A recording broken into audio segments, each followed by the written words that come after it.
कैसे हैं आप सभी? मुझे आशा है कि आप सभी अच्छे और प्रसन्न होंगे।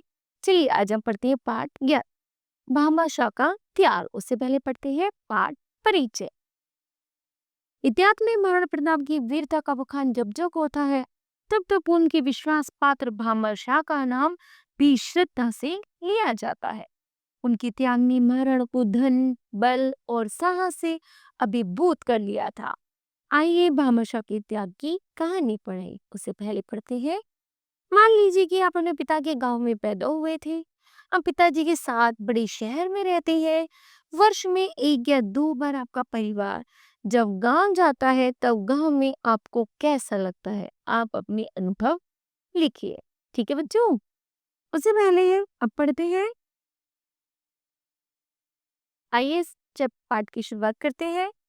चित्तौड़ के शासक महाराणा प्रताप अरावली पर्वत के वनों में अपने परिवार तथा कुछ राजपूत सैनिकों के साथ दर दर भटक रहे थे।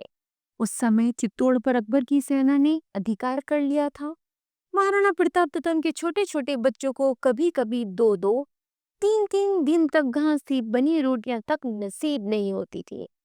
चित्तौड़ के महाराणा और सोने का पलंग पर सोने वाली उनकी बच्ची भूखे प्यासे पर्वत की गुफाओं में घास पत्ते खाते और पत्थर की चट्टान पर सोते थे। लेकिन महाराणा प्रताप को इन कष्टों की तनिक भी चिंता नहीं थी। उन्हें तो बस एक ही धुन थी कि चित्तौड़ की पवित्र भूमि पर पुनः कैसे अधिकार प्राप्त करे। महाराणा प्रताप उनके सैनिक कुछ दिन भूखे प्यासे तो रह सकते थे, लेकिन भूखे रहकर युद्ध कैसे किया जा सकता था? बोले उनके अंदर उत्साह और जोश बहुत अधिक था, लेकिन सेना और घोड़ों को भोजन देने के लिए वे हथियारों के लिए तो धन की आवश्यकता थी। महाराणा के पास तो फूटी कौड़ी भी नहीं थी। उनके राजपूत सैनिक अपने देश के लिए मर मिटने को तैयार थे, लेकिन बिना धन के मुगल बादशाह की सेना के साथ युद्ध कैसे हो? महाराणा प्रताप को बड़ी निराशा हो रही थी।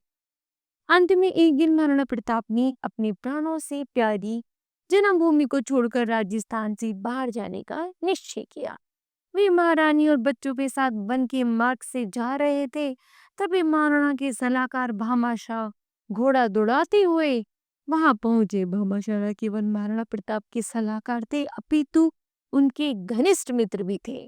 वे घोड़े से उतरे और महाराणा के पैरों पर गिरकर फूट फूट कर रोने लगे। आप हम लोगों को अनाथ करके कहाँ जा रहे हैं? महाराणा प्रताप ने भामाशाह को उठाकर गले से लगा लिया और अत्यंत दुख से कहा, आज भाग्य हमारे साथ नहीं है। अब यहाँ रहने से कोई फायदा नहीं, इसलिए यहाँ से जा रहा हूँ। कहीं कुछ धन मिल जाए तो उसे सेना एकत्र करके फिर से चित्तौड़ का उद्धार करने वापस अवश्य लौटूंगा।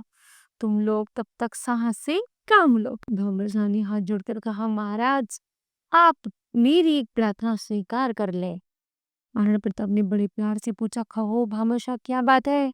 आज तक मैंने तुम्हारी बात कभी टाली है क्या? भामाशाह के पीछे उनके बहुत से सेवक घोड़ों पर अशर्फियों के थैले याद कर लाए थे। भामाशाह ने उन थैलों को महाराणा के सामने रखवा दिए और फिर हाथ जोड़कर बड़ी ही विनम्रता से कहा, यह सब धन आप ही का ही है। मैंने और मेरे पूर्वजों ने चित्तौड़ के राज दरबार की कृपा से ही इसे एकत्रित किया है। आप कृपा करके इसे स्वीकार कर लीजिए और चित्तौड़ का उद्धार कीजिए। महाराणा प्रताप ने भामाशाह को गले से लगा लिया। उनकी आंखों से टप टप आंसू बहने लगे। वे बोले, तुम धन्य हो भामाशाह। लोग महाराणा प्रताप को देश का उद्धारक कहते हैं, लेकिन इस पवित्र भूमि का उद्धार तो तुम जैसे उदार पुरुषों से ही होगा। कहते हैं कि भामाशाह ने महाराणा प्रताप को इतना धन दिया कि जिससे 2500 सैनिकों का खर्च लगभग 12 वर्षों तक उठाया जा सकता था।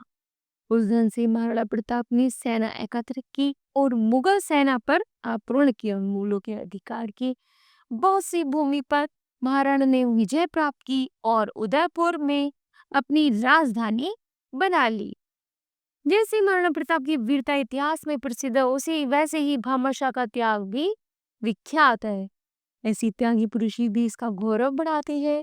आज भी लोग भामाशाह की समाधि पर दर्शन करने उदयपुर जाते हैं। उदयपुर में राजाओं की समाधियों के बीच में ही उनकी भी समाधि बनी हुई है। ठीक है? तो बताओ बच्चों, आज आपने क्या सीखा? तो हमने सीखा साहस, हमें कभी भी साहस नहीं खोना चाहिए और कठिनाइयों का सामना करना चाहिए। ठीक है? तो मुझे आशा है ये पाठ आपको समझ आया होगा। धन्यवाद।